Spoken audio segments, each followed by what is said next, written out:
ଭାରତୀୟ ମାନଚିତ୍ର ଓ ତାର ରାଜନୈତିକ ପୁନର୍ଗଠନ ବିଷୟର। ତାହେଲେ 1 ନମ୍ବର ପିଲାମାନେ ମୁଁ ଦେଇଛି ଦିଲ୍ଲୀ ସୁଲତାନ ଏବଂ ମୁଗଲ ମାନଙ୍କର ରାଜନୀତିକ ରଣନୀତି ତୁଳନା କର। ସେମାନଙ୍କ ମଧ୍ୟରେ କ'ଣ ସମାନତା ଏବଂ କ'ଣ ପାର୍ଥକ୍ୟ ଥିଲା ଲେଖ। ତାହେଲେ ପିଲାମାନେ ଦିଲ୍ଲୀ ସୁଲତାନ ଓ ମୁଗଲ ଶାସକମାନଙ୍କ ଭାରତର ଇତିହାସରେ ଗୁରୁତ୍ୱପୂର୍ଣ୍ଣ ଆମର ସ୍ଥାନ ଗ୍ରହଣ କରିଛନ୍ତି।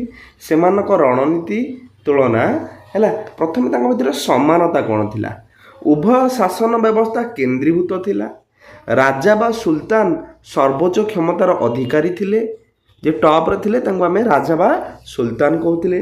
ଉଭୟ ବୈଦେଶିକ ଆକ୍ରମଣରୁ ରକ୍ଷା ପାଇଁ ଏକ ଶକ୍ତିଶାଳୀ ସୈନ୍ୟବାହିନୀ ଉପରେ ନିର୍ଭର କରୁଥିଲେ ଏବଂ ଭୂ ରାଜସ୍ୱ ଆଦାୟ ସେମାନଙ୍କ ଅର୍ଥନୀତିର ମୁଖ୍ୟ ଆଧାର ଥିଲା।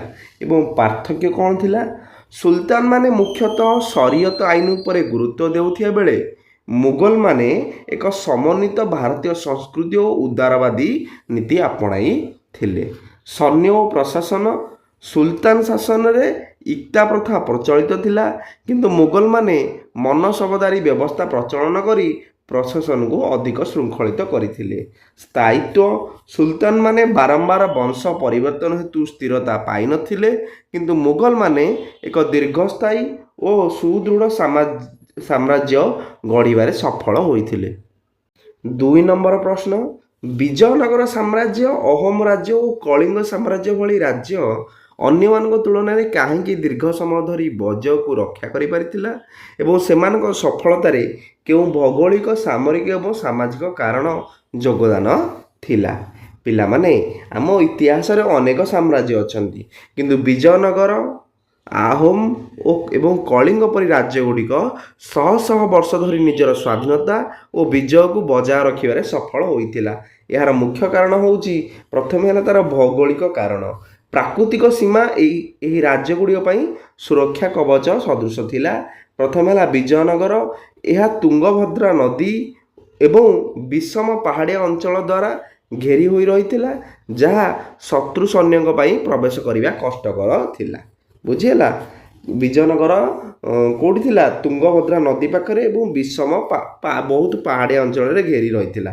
ଅହୋମ ରାଜ୍ୟ, ଇଏ ଆସାମର ବ୍ରହ୍ମପୁତ୍ର ଉପତ୍ୟକାର ଘଞ୍ଚ ଜଙ୍ଗଲ, ପାହାଡ଼ ଏବଂ ବର୍ଷା ଦିନିଆ ବନ୍ୟା ମୋଗଲମାନଙ୍କ ପରି ବାହ୍ୟ ଶକ୍ତିକୁ ବାରମ୍ବାର ପରାସ୍ତ କରିବାକୁ ସାହାଯ୍ୟ କରିଥିଲା। ନେକ୍ସଟ, କଳିଙ୍ଗ। ଏହାର ଏକ ପାର୍ଶ୍ୱରେ ବିଶାଳ ବଙ୍ଗୋପସାଗର ଓ ଅନ୍ୟ ପାର୍ଶ୍ୱରେ ଦୁର୍ଗମ ପର୍ବତମାଳା ଥିବାରୁ ଏହା ଏକ ପ୍ରାକୃତିକ ଦୁର୍ଗ ଭାବେ କାର୍ଯ୍ୟ କରୁଥିଲା। ବୁଝିହେଉଛି ତ? କଳିଙ୍ଗ ମାନେ ବର୍ତ୍ତମାନ ଆମର ଓଡ଼ିଶା। ବୁଝିହେଉଛି ତ? ଆମ ଗୋଟେ ପାର୍ଶ୍ୱରେ ବଙ୍ଗୋପସାଗର ରହିଲେ ଓ ଅନ୍ୟ ପାର୍ଶ୍ୱରେ ବହୁତ ପର୍ବତମାଳା। ତେଣୁ ଏବଂ ସାମରିକ କାରଣ କ'ଣ ଥିଲା? ମିଲିଟାରୀ ଫ୍ୟାକ୍ଟର କ'ଣ ଥିଲା? ଗରିଲା ଯୁଦ୍ଧ ନୀତି। ବିଶେଷ କରି ଅହୋମ ମାନେ ଗରିଲା ଯୁଦ୍ଧ ମାନେ ଲୁଚି ଛପି ଆକ୍ରମଣ କରୁଥିଲେ, ହେଲା, ଯାହା ବୃହତ ସୈନ୍ୟବାହିନୀକୁ ପରାସ୍ତ କରିବାରେ ସହାୟକ ହେଉଥିଲା। ଏବଂ ନୌବାହିନୀ ଓ ଦୁର୍ଗ ନିର୍ମାଣ। କଳିଙ୍ଗ ଓ ବିଜୟନଗର ଶାସକମାନେ ଶକ୍ତିଶାଳୀ ନୌବାହିନୀ ଗଠନ କରିଥିଲେ। ସେମାନେ ନିର୍ମାଣ କରିଥିବା ଅଭେଦ୍ୟ ଦୁର୍ଗଗୁଡ଼ିକ ବର୍ଷ ବର୍ଷ ଧରି ଶତ୍ରୁକୁ ଅଟକାଇ ରଖିପାରୁଥିଲା। ଏବଂ ହସ୍ତୀ ବାହିନୀ କ'ଣ? କଳିଙ୍ଗର ଗଜପତି ଶାସକମାନଙ୍କ ବିଶାଳ ହସ୍ତୀ ବାହିନୀ ସାରା ଭାରତରେ ପ୍ରସିଦ୍ଧ ହେଲା, ଯାହା ଯୁଦ୍ଧ କ୍ଷେତ୍ରରେ ନିର୍ଣ୍ଣାୟକ ଭୂମିକା ଗ୍ରହଣ କରୁଥିଲା। ତାପରେ ସାମାଜିକ ଓ ସାଂସ୍କୃତିକ କାରଣ। ପିଲାମାନେ ପ୍ରଥମେ ହେଲା ଧର୍ମ ଓ ସଂସ୍କୃତିର ସୁରକ୍ଷା। ଏହି ସାମ୍ରାଜ୍ୟଗୁଡ଼ିକ ନିଜର ସଂସ୍କୃତି, ଭାଷା ଏବଂ ଧର୍ମକୁ ବଞ୍ଚାଇବା ପାଇଁ ଯୁଦ୍ଧ କରୁଥିଲେ, ଯାହା ପ୍ରଜାମାନଙ୍କୁ ସୈନ୍ୟମାନଙ୍କ ସହ ମିଶି ଲଢ଼ିବାକୁ ପ୍ରେରଣା ଦେଉଥିଲା। ସୁଶାସନ। ଶାସକମାନେ କେବଳ ଯୁଦ୍ଧ କରୁନଥିଲେ, ବରଂ ଜଳସେଚନ ମାନେ ବିଜୟନଗର ପାଳି ପ୍ରଥା, କଳା ଓ ସାହିତ୍ୟର ବିକାଶ କରିଥିଲେ। ଲୋକମାନେ ନିଜ ରାଜାଙ୍କ ପ୍ରତି ଅତ୍ୟନ୍ତ ଅନୁଗତ ଥିଲେ ଏବଂ ନିଷ୍କର୍ଷ ଭାବ। ଏହିପରି ଭାବେ ପ୍ରାକୃତିକ ସୁବିଧା, ଅଭିନବ ଯୁଦ୍ଧ କୌଶଳ ଏବଂ ସୁଦୃଢ଼ ସାମାଜିକ ଭିତ୍ତିଭୂମି ଯୋଗୁଁ ବିଜୟନଗର, ଅହୋମ ଓ କଳିଙ୍ଗ ସାମ୍ରାଜ୍ୟ ଦୀର୍ଘ କାଳ ଧରି ନିଜର ଶକ୍ତିକୁ ବଜାୟ ରଖିଥିଲା। 3 ନମ୍ବର ପ୍ରଶ୍ନ ପିଲାମାନେ, କଳ୍ପନା କର ଯେ ତୁମେ ଆକବରଙ୍କ ଦରବାରରେ ଜଣେ ବିଦ୍ୱାନ। ତୁମେ ଦେଖିଥିବା ରାଜନୀତି, ବାଣିଜ୍ୟ, ସଂସ୍କୃତି ଏବଂ ସମାଜ ବିଷୟରେ ବର୍ଣ୍ଣନା କରି ଜଣେ ବନ୍ଧୁଙ୍କୁ ଚିଠି ଲେଖ। ହେଲା ପିଲାମାନେ, ତ ଏଇଠି ଯାହା ଲେଖା ହେଇଛି ତାହା ଆଉ ଲେଖିଦେବନି, ତମେ ମନକୁ ତମ ସାଙ୍ଗ ନାଁ ହିଁ ଲେଖିବ। ହେଲା ମୁଁ ଲେଖିଦେଇଛି ଏଠି ଚିଠି। ହେଲା ପ୍ରିୟ ବନ୍ଧୁ ପ୍ରତାପ, ତମେ ଯାହା ଲେଖିବ ମୋର ସ୍ନେହ ଗ୍ରହଣ କରିବ। ଆଶା କରେ ତୁମେ ଏବଂ ତୁମ ପରିବାର କୁଶଳରେ ଥିବ। ମୁଁ ଗତ କିଛି ମାସ ହେବ ମୋଗଲ ସମ୍ରାଟ ଆକବରଙ୍କ ରାଜଦରବାରରେ ଜଣେ ବିଦ୍ୱାନ ଭାବେ କାର୍ଯ୍ୟ କରୁଛି। ଏଠାକାର ଅନୁଭୂତି ଏବଂ ରୋମାଞ୍ଚକର ଯେ ମୁଁ ତୁମକୁ ସେ ବିଷୟରେ ଜଣାଇବା ପାଇଁ ଏହି ଚିଠି ଲେଖୁଛି। ଏଠାରେ ମୁଁ ଯାହା ସବୁ ଦେଖୁଛି ତାହା ସଂକ୍ଷେପରେ ନିମ୍ନରେ ବର୍ଣ୍ଣନା କଲି। ପ୍ରଥମେ ହେଲା ଆମର ରାଜନୀତି। ସମ୍ରାଟ ଆକବରଙ୍କ ଶାସନ ଶୈଳୀ ଅତି ଚମତ୍କାର। ସେ କେବଳ ଶକ୍ତି ବଳରେ ନୁହେଁ ବରଂ ପ୍ରେମ ଏବଂ ସମନ୍ୱୟ ବଳରେ ଶାସନ କରୁଛନ୍ତି। ସେ ସୁଲ ଇ କୁଲ ବା ସର୍ବବ୍ୟାପୀ ଶାନ୍ତି ନୀତି ଆପଣେଇଛନ୍ତି। ତାଙ୍କ ଦରବାରରେ ରାଜପୁତମାନଙ୍କୁ ଉଚ୍ଚ ପଦବୀ ଦିଆଯାଇଛି, ଯାହାଦ୍ୱାରା ରାଜନୈତିକ ସ୍ଥିରତା ବଜାୟ ରହିଛି। ମନସବଦାରୀ ବ୍ୟବସ୍ଥା ଦ୍ୱାରା ସୈନ୍ୟବାହିନୀ ଓ ପ୍ରଶାସନ ଅତି ଶୃଙ୍ଖଳିତ ଭାବେ ଚାଲିଛି। ବାଣିଜ୍ୟ। ମୋଗଲ ସାମ୍ରାଜ୍ୟରେ ବାଣିଜ୍ୟ ଏବେ ଶୀର୍ଷରେ। ଆଗ୍ରା ଏବଂ ଫତେପୁର ସିକ୍ରିରେ ବଜାରଗୁଡ଼ିକ ସବୁବେଳେ ଚଳଚଞ୍ଚଳ। ଭାରତର ସୂତାବସ୍ତ୍ର, ମସଲା ଏବଂ ନୀଳ ୟୁରୋପ ଓ ଆରବ ଦେଶକୁ ରପ୍ତାନି ହେଉଛି। ସଡ଼କ ସବୁ ସୁରକ୍ଷିତ ଥିବାରୁ ବ୍ୟବସାୟୀମାନେ ନିର୍ଭୟରେ ଯାତାୟାତ କରୁଛନ୍ତି। ସମ୍ରାଟ ବ୍ୟବସାୟୀଙ୍କ ପାଇଁ ଅନେକ ସୁବିଧା ସୁଯୋଗ ମଧ୍ୟ ପ୍ରଦାନ କରୁଛନ୍ତି। ସଂସ୍କୃତି। ଏଠାରେ ହିନ୍ଦୁ ଏବଂ ଇସଲାମ ସଂସ୍କୃତିର ଏକ ଅପୂର୍ବ ମିଳନ ଦେଖିବାକୁ ମିଳିଛି। ସମ୍ରାଟ ଇବାଦତ ଖାନା ନିର୍ମାଣ କରିଛନ୍ତି, ଯେଉଁଠାରେ ବିଭିନ୍ନ ଧର୍ମର ପଣ୍ଡିତମାନେ ଆଲୋଚନା କରୁଛନ୍ତି। ସଙ୍ଗୀତ, ଚିତ୍ରକଳା ଏବଂ ସ୍ଥାପତ୍ୟ କଳାର ଏଠାରେ ବହୁତ ଆଦର। ମିଆଁ ତାନସେନଙ୍କ କଣ୍ଠର ଯାଦୁ ଏବଂ ଅବୁଲ ଫଜଲଙ୍କ ଲେଖନୀ ଶୈଳୀ ସାରା ସାମ୍ରାଜ୍ୟକୁ ମୁଗ୍ଧ କରିଛି। ସମାଜ। ସାଧାରଣ ଲୋକେ ଶାନ୍ତିରେ ବାସ କରୁଛନ୍ତି।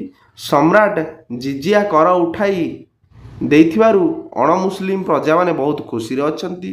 ସମାଜରେ ଶିକ୍ଷାର ପ୍ରସାର ପାଇଁ ଅନେକ ମାଦ୍ରାସା ଓ ବିଦ୍ୟାଳୟ ଖୋଲିଯାଇଛି। ବିଭିନ୍ନ ପର୍ବପର୍ବାଣି ଯେପରିକି ଦୀପାବଳି ଏବଂ ଇଦ୍ ସମସ୍ତେ ମିଳିମିଶି ପାଳନ କରୁଛନ୍ତି। ବନ୍ଧୁ, ସତରେ ଏହି ସାମ୍ରାଜ୍ୟ ଜ୍ଞାନ ଏବଂ ସମୃଦ୍ଧିର ଏକ କେନ୍ଦ୍ର ପାଲଟିଛି। ଯଦି କେବେ ସୁଯୋଗ ମିଳେ ତେବେ ନିଶ୍ଚୟ ଏଠାକୁ ଆସିବ। ତୁମ ବାପା ମାଆଙ୍କୁ ମୋର ପ୍ରଣାମ ଜଣାଇବ। ତୁମର ପ୍ରିୟ ବନ୍ଧୁ, ତାପରେ ତୁମର ନାମ ଆଡ୍ରେସ୍ ଲେଖିବ। ବୁଝି ତ? 4 ନମ୍ବର ପ୍ରଶ୍ନ। ଯୁବାବସ୍ଥାରେ ଜଣେ ନିଷ୍ଠୁର ବିଜେତା ଆକବର କିଛି ବର୍ଷ ପରେ କିପରି ସହନଶୀଳ ଏବଂ ଦୟାଳୁ ହୋଇଗଲେ? ଏହି ପରିବର୍ତ୍ତନର କାରଣ କ'ଣ ହୋଇପାରେ? ପିଲାମାନେ, ଜଣେ ସାମ୍ରାଜ୍ୟବାଦୀ ଯୁଦ୍ଧଖୋର ଶାସକରୁ ଜଣେ ମହାନ ସହନଶୀଳ ସମ୍ରାଟ ହେବା ଏତେ ସହଜର କଥା ନଥିଲା। ହେଲା ତାଙ୍କ ଯାତ୍ରା ଅତି ଚମତ୍କାର ଥିଲା। ପ୍ରଥମେ ଥିଲା ଯୁଦ୍ଧର ଭୟାବହତା ଓ ଅନୁଭୂତି। ଶାସନର ପ୍ରାରମ୍ଭିକ ବର୍ଷଗୁଡ଼ିକରେ ଆକବର ଅନେକ ରକ୍ତାନ୍ତ ଯୁଦ୍ଧ କରିଥିଲେ, ଯେପରି ଚିତ୍ତୋରଗଡ଼ ଅଭିଯାନ। ଏହି ଯୁଦ୍ଧଗୁଡ଼ିକରେ ହୋଇଥିବା ବ୍ୟାପକ ପ୍ରାଣହାନି ଏବଂ ବିନାଶ ତାଙ୍କ ମନକୁ ଗଭୀର ଭାବରେ ଆନ୍ଦୋଳିତ କରିଥିଲା। ସେ ଅନୁଭବ କରିଥିଲେ ଯେ କେବଳ ଶକ୍ତି ବଳରେ ଲୋକଙ୍କ ହୃଦୟ ଜିତିବା ସମ୍ଭବ ନୁହେଁ। 2 ନମ୍ବରରେ ଉଦାରବାଦୀ ଶିକ୍ଷା ଓ ସାଧୁସନ୍ଥଙ୍କ ପ୍ରଭାବ। ଆକବରଙ୍କ ଶିକ୍ଷକ ଅବଦୁଲ ଲତିଫଙ୍କ ସୁଲ ଇ କୁଲ ମାନେ ସର୍ବବ୍ୟାପୀ ଶାନ୍ତି ଶିକ୍ଷା ତାଙ୍କ ଉପରେ ଗଭୀର ପ୍ରଭାବ ପକାଇଥିଲା। ଏହା ସହିତ ଶେଖ ମୁବାରକ ଏବଂ ତାଙ୍କ ପୁତ୍ର ଅବୁଲ ଫଜଲ ଓ ଫୈଜିଙ୍କ ପରି ବିଦ୍ୱାନମାନଙ୍କ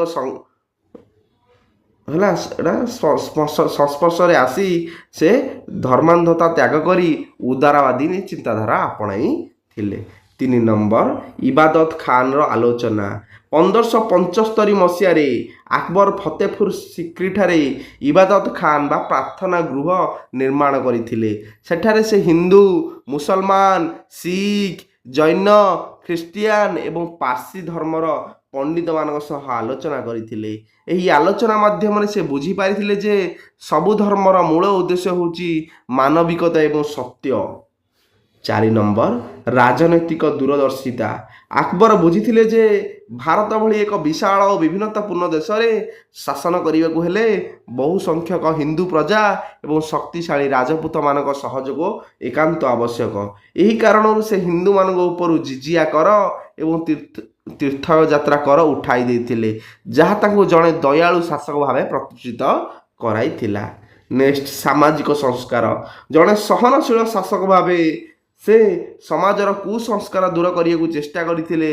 ସେ ସତୀଦାହ ପ୍ରଥା ବିରୋଧରେ ସ୍ୱର ଉତ୍ତୋଳନ କରିବା ସହ ବିଧବା ବିବାହକୁ ପ୍ରୋତ୍ସାହନ ଦେଇଥିଲେ, ଯାହା ତାଙ୍କର ସମ୍ବେଦନଶୀଳତାକୁ ଦର୍ଶାଏ। ତାପରେ ନିଷ୍କର୍ଷ, ଆକବରଙ୍କ ଏହି ପରିବର୍ତ୍ତନ କୌଣସି ଆକସ୍ମିକ ଘଟଣା ନଥିଲା, ବରଂ ଏହା ତାଙ୍କର ବ୍ୟକ୍ତିଗତ ଜ୍ଞାନଲିପ୍ସା ଏବଂ ଏକ ସୁଦୃଢ଼ ଏକଜୁଟ ଭାରତର ଗଠନ କରିବାର ଇଚ୍ଛାଶକ୍ତିର ପରିଣାମ ଥିଲା। ଏହି ଗୁଣ ପାଇଁ ସେ ଇତିହାସରେ ଆକବର ଦି ଗ୍ରେଟ୍ ବା ମହାନ ଆକବର ଭାବେ ପରିଚିତ ହେଲେ। 5 ନମ୍ବର ପ୍ରଶ୍ନ ପିଲାମାନେ, ଯଦି ବିଜୟନଗର ସାମ୍ରାଜ୍ୟ ତାଲିକୋଟା ଯୁଦ୍ଧରେ ବିଜୟ ହୋଇଥାନ୍ତା ତେବେ ଫଳାଫଳ କ'ଣ ହୋଇଥାନ୍ତା? କଳ୍ପନା କର ଏବଂ ବର୍ଣ୍ଣନା କର ଯେ ଏହା ଦକ୍ଷିଣ ଭାରତର ରାଜନୈତିକ ଏବଂ ସାଂସ୍କୃତିକ ଇତିହାସକୁ କିପରି ପରିବର୍ତ୍ତନ କରିଥାନ୍ତା। ପିଲାମାନେ, 1565 ମସିହାରେ ଅନୁଷ୍ଠିତ ତାଲିକୋଟା ଯୁଦ୍ଧ ଭାରତୀୟ ଇତିହାସରେ ଏକ ନିର୍ଣ୍ଣାୟକ ମୋଡ଼ ଥିଲା। ଏହି ଯୁଦ୍ଧରେ ବିଜୟନଗର ସାମ୍ରାଜ୍ୟର ପରାଜୟ ଦକ୍ଷିଣ ଭାରତରେ ଶେଷ ମହାନ ହିନ୍ଦୁ ସାମ୍ରାଜ୍ୟର ପତନ ଘଟାଇଥିଲା। ଯଦି ଏହି ଯୁଦ୍ଧର ଫଳାଫଳ ଓଲଟା ହୋଇଥାନ୍ତା ଏବଂ ବିଜୟନଗର ବିଜୟ ହୋଇଥାନ୍ତା ତେବେ ଇତିହାସ ସମ୍ପୂର୍ଣ୍ଣ ଭିନ୍ନ ହୋଇଥାନ୍ତା। ପ୍ରଥମତଃ ରାଜନୈତିକ ପରିବର୍ତ୍ତନ ହୋଇଥାନ୍ତା। କ'ଣ? ବିଜାପୁର, ଅହମ୍ମଦନଗର, ଗୋଲକୋଣ୍ଡା ଏବଂ ବିଦର ଭଳି ସୁଲତାନ ଶାସିତ ରାଜ୍ୟଗୁଡ଼ିକର ଶକ୍ତି ସମ୍ପୂର୍ଣ୍ଣ ଭାବେ ହ୍ରାସ ପାଇଥାନ୍ତା। ବିଜୟନଗର ସମଗ୍ର ଦକ୍ଷିଣ ଭାରତରେ ଏକମାତ୍ର ଶକ୍ତିଶାଳୀ ଶାସକ ଭାବେ ଉଭା ହୋଇଥାନ୍ତା। ତାପରେ ମୋଗଲ ଶକ୍ତିର ପ୍ରତିରୋଧ। ଉତ୍ତର ଭାରତରୁ ମୋଗଲମାନଙ୍କ ଦକ୍ଷିଣ ଅଭିଯାନ ଅଧିକ କଷ୍ଟକର ହୋଇଥାନ୍ତା। ଆକବର କିମ୍ବା ପରବର୍ତ୍ତୀ ମୋଗଲ ସମ୍ରାଟମାନେ ଦକ୍ଷିଣ ଭାରତକୁ ସହଜରେ ବିଜୟ କରିପାରିନଥାନ୍ତେ, ଯାହାଫଳରେ ମୋଗଲ ସାମ୍ରାଜ୍ୟର ସୀମା ସୀମିତ ହୋଇ ରହିଥାନ୍ତା। ତାପରେ 2 ନମ୍ବର, ସାଂସ୍କୃତିକ ଓ ସ୍ଥାପତ୍ୟ କଳାର ସୁରକ୍ଷା। ହମ୍ପିର ସୁରକ୍ଷା। ଯୁଦ୍ଧ ପରେ ବିଜୟୀ ସୈନ୍ୟମାନେ ବିଜୟନଗର ରାଜଧାନୀ ହମ୍ପିକୁ ଅତି ନିର୍ମମ ଭାବେ ଧ୍ୱଂସ କରିଦେଇଥିଲେ। ଯଦି ବିଜୟନଗର ଜିତିଥାନ୍ତା ତେବେ ହମ୍ପିର ସେହି ଭବ୍ୟ ମନ୍ଦିର, ପ୍ରାସାଦ ଏବଂ କଳାକୃତି ଆଜି ବି ଅକ୍ଷୁଣ୍ଣ ରହିଥାନ୍ତା। ହିନ୍ଦୁ ସଂସ୍କୃତିର ପୁନରୁତ୍ଥାନ। ଦକ୍ଷିଣ ଭାରତୀୟ ସଂସ୍କୃତି, ପରମ୍ପରା ଏବଂ ବେଦପାଠର ଶିକ୍ଷା ଅଧିକ ପ୍ରସାରିତ ହୋଇଥାନ୍ତା। ସଂସ୍କୃତ, ତେଲୁଗୁ, କନ୍ନଡ଼ ଏବଂ ତାମିଲ ସାହିତ୍ୟ ବିକାଶ ଶୀର୍ଷରେ ପହଞ୍ଚିଥାନ୍ତା। 3 ନମ୍ବର, ଅର୍ଥନୈତିକ ଓ ବାଣିଜ୍ୟିକ ପ୍ରଭାବ। ବୈଦେଶିକ ବାଣିଜ୍ୟ ଉପରେ ନିୟନ୍ତ୍ରଣ ହୋଇଥାନ୍ତା। ବିଜୟନଗର ବିଶାଳ ବନ୍ଦର ଗୁଡ଼ିକ ମାଧ୍ୟମରେ ଆରବ ଏବଂ ପର୍ତ୍ତୁଗୀଜମାନଙ୍କ ସହ ହେଉଥିବା ବାଣିଜ୍ୟ କେବଳ ଭାରତୀୟ ଶାସକ ନିୟନ୍ତ୍ରଣରେ ରହିଥାନ୍ତା। ଏହା ଭାରତର ସମୃଦ୍ଧିକୁ ଦୀର୍ଘସ୍ଥାୟୀ କରିଥାନ୍ତା। 4 ନମ୍ବରରେ, ଧାର୍ମିକ ସମନ୍ୱୟ। ବିଜୟନଗର ଶାସକମାନେ ଧର୍ମ ପ୍ରତି ଉଦାର ଥିଲେ। ସେମାନଙ୍କ ବିଜୟ ଦ୍ୱାରା ଦକ୍ଷିଣ ଭାରତରେ ଏକ ସ୍ଥିର ଏବଂ ଶାନ୍ତିପୂର୍ଣ୍ଣ ସମାଜ ଗଠିତ ହୋଇଥାନ୍ତା, ଯେଉଁଠାରେ ଧାର୍ମିକ କନ୍ଦଳ କମ୍ ହୋଇଥାନ୍ତା। ନିଷ୍କର୍ଷ, ତାଲିକୋଟା ଯୁଦ୍ଧରେ ବିଜୟନଗର ବିଜୟ ଦକ୍ଷିଣ ଭାରତକୁ ଏକ ସୁଦୃଢ଼ ଏକଜୁଟ ଅଞ୍ଚଳରେ ଗଢ଼ି ତୋଳିଥାନ୍ତା। ଏହାଦ୍ୱାରା ୟୁରୋପୀୟ ଶକ୍ତିମାନଙ୍କର ପ୍ରାରମ୍ଭିକ ପ୍ରଭାବକୁ ହୁଏତ ଅଟକାଇ ପାରିଥାନ୍ତା ଏବଂ ଭାରତର ମଧ୍ୟଯୁଗୀୟ ଇତିହାସର ଚିତ୍ର ସମ୍ପୂର୍ଣ୍ଣ ହୋଇଥାନ୍ତା, ସମ୍ପୂର୍ଣ୍ଣ ଭିନ୍ନ ହୋଇଯାଇଥାନ୍ତା। ଆମର 6 ନମ୍ବର ପ୍ରଶ୍ନ, ସମାନତା, ସେବା ଓ ନ୍ୟାୟ ସମେତ ପ୍ରାରମ୍ଭିକ ଶିଖ ଧର୍ମ ଦ୍ୱାରା ପ୍ରୋତ୍ସାହିତ ଅନେକ ମୂଲ୍ୟବୋଧର ଆଜି ବି ପ୍ରସଙ୍ଗିତ ରହିଛି। ଏହି ମୂଲ୍ୟବୋଧ ଗୁଡ଼ିକ ମଧ୍ୟରୁ ଗୋଟିଏ ବାଛ ଏବଂ ସମସାମୟିକ ସମାଜରେ ଏହା କିପରି ପ୍ରାସଙ୍ଗିକ ରହିଛି ତାହା ଆଲୋଚନା କର। ତାହେଲେ ପିଲାମାନେ, ପ୍ରାରମ୍ଭିକ ଶିଖ ଧର୍ମର ପ୍ରବର୍ତ୍ତକ ଗୁରୁ ନାନକ ଦେବ ଏବଂ ଅନ୍ୟ ଗୁରୁମାନେ ସମାଜକୁ ମାନବିକତାର ଏକ ନୂଆ ମାର୍ଗ ଦର୍ଶାଇଥିଲେ। ସେମାନଙ୍କ ଦ୍ୱାରା ପ୍ରୋତ୍ସାହିତ ମୂଲ୍ୟବୋଧ ଗୁଡ଼ିକ ମଧ୍ୟରୁ ମୁଁ ସେବାକୁ ବାଛିବି, ଯାହା ଆଜିର ସମସାମୟିକ ସମାଜର ଅତ୍ୟନ୍ତ ପ୍ରାସଙ୍ଗିକ। ତାହେଲେ ସେବାର ମୂଳ ଧର୍ମ କ'ଣ? ସେବାର ଅର୍ଥ କ'ଣ? ତାହେଲେ ଶିଖ ଧର୍ମରେ ସେବା କହିଲେ କୌଣସି ପ୍ରକାର ସ୍ୱାର୍ଥ ରଖିନଥିବା ନିଷ୍କାମ କର୍ମକୁ ବୁଝାଏ। ମାନସ କି ଜାତେ ଶୈବ ଏକେ ପହଚାନବ, ମାନେ ସମସ୍ତ ମାନବ ଜାତି ଏକ। ଏହି ଆଦର୍ଶରେ ଅନୁପ୍ରାଣିତ ହୋଇ ଜାତି, ଧର୍ମ ଓ ବର୍ଣ୍ଣ ନିର୍ବିଶେଷରେ ସମସ୍ତଙ୍କୁ ସାହାଯ୍ୟ କରିବା ହିଁ ପ୍ରକୃତ ସେବା। 2 ନମ୍ବର, ସାମାଜିକ ସହାୟତା ଓ ଲଙ୍ଗର ପ୍ରଥା। ଆଜିର ସମୟରେ ଯେତେବେଳେ ବିଶ୍ୱର ଅନେକ ସ୍ଥାନରେ ଦୁର୍ଭିକ୍ଷ ବା ଦାରିଦ୍ର୍ୟ ଦେଖାଯାଉଛି, ଶିଖ ଧର୍ମର ଲଙ୍ଗଳ ବା ମାଗଣା ଗୋଷ୍ଠୀ ଭୋଜନ ପ୍ରଥା ଏକ ବଡ଼ ଉଦାହରଣ। ଯେକୌଣସି ବିପତ୍ତି ସମୟରେ ଧର୍ମ ନିର୍ବିଶେଷରେ କ୍ଷୁଧାର୍ତଙ୍କୁ ଖାଦ୍ୟ ଯୋଗାଇବା ସାମାଜିକ ସଂହତିର ଏକ ବଡ଼ ପ୍ରମାଣ। ମାନସିକ ଶାନ୍ତି ଏବଂ ଅହଙ୍କାର ଦୂରୀକରଣ। ଆଜିର ପ୍ରତିଯୋଗିତାମୂଳକ ଦୁନିଆରେ ମଣିଷ ନିଜ ସ୍ୱାର୍ଥର ବ୍ୟସ୍ତ ରହି ମାନସିକ ଅଶାନ୍ତି ଭୋଗୁଛି। ଅନ୍ୟର ସେବା କରିବା ଦ୍ୱାରା ମନରେ ନମ୍ରତା ଆସେ ଏବଂ ଅହଙ୍କାର ଦୂର ହୁଏ, ଯାହା ବ୍ୟକ୍ତିଗତ ଶାନ୍ତି ପାଇଁ ଆବଶ୍ୟକ। ଆପଦକାଳୀନ ସମୟରେ ଭୂମିକା, ପ୍ରାକୃତିକ ବିପର୍ଯ୍ୟୟ, ବନ୍ୟା, ବାତ୍ୟା, ମହାମାରୀ ସମୟରେ ଶିଖ ସମ୍ପ୍ରଦାୟ ଏବଂ ବିଭିନ୍ନ ସେବା ସଂଗଠନ ଯେପରି ଅକ୍ସିଜେନ ସେବା ବା ଖାଦ୍ୟ ବଣ୍ଟନ କରିଥିଲେ, ତାହା ପ୍ରମାଣ କରେ ଯେ ଏହି ମୂଲ୍ୟବୋଧ ଆଜି ମଧ୍ୟ ସର୍ବୋଚ୍ଚ। ଗୋଷ୍ଠୀଗତ ଏକତା, ସେବା କାର୍ଯ୍ୟ ମାଧ୍ୟମରେ ସମାଜର ଉଚ୍ଚ ନୀଚ ଭେଦଭାବ ଦୂର ହୁଏ। ଯେତେବେଳେ ଜଣେ ଧନୀ ବ୍ୟକ୍ତି ଜଣେ ଗରିବ ବ୍ୟକ୍ତିର ସେବା କରେ ବା ଉଭୟ ଏକାଠି ବସି ଲଙ୍ଗର ଖାଆନ୍ତି, ସେଠାରେ ସାମାଜିକ ସମାନତା ପ୍ରତିଷ୍ଠା ହୁଏ।